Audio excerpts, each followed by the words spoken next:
Can you speak a little bit to what you mean by people first language? It's an understanding that these kids, somebody's baby, somebody's daughter, somebody's son, they're still a little boy, a little girl, or an adult man or woman first before the fact that they have a disability. Like their disability doesn't define them.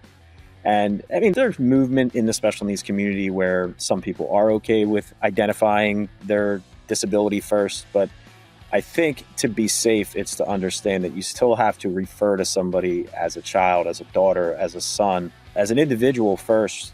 They're not 100% defined by their diagnosis. So that's what people first language is. It's not an autistic kid or a Downs person, which some people still say. And like, I didn't know 17 years ago before I went through this training. And I think that's what financial advisors, we don't know what we don't know, which is why we stay in our lanes. And I realize I don't want to be everything to everybody. I want to be everything to a select group of people and say, look, I'm having the same conversation 3 to 4 times a day. It's all the same, but it's all different. If that makes sense, because there is no manual for this.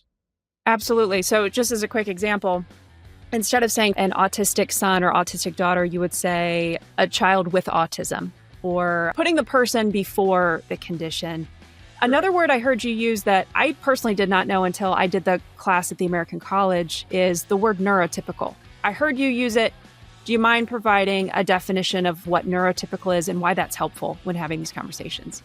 So I would do a poor job giving you like the clinical definition of it. The example that was given to me, and this was probably one of the first in-person workshops that I did, somebody in the crowd, because I probably identified the individuals the wrong way, called me out during it, which I'll never forget it, said, you know, my regular kids, it's not how I define them. I look at regular as a setting on my washing machine. They are my neurotypical kids. And then I have my child with special needs. And I was like, I like that. And it's a very fancy sounding term, but it's there to describe the fact that, yes, they may not have a disability, but neurotypical is better than kind of putting a negative spin on it.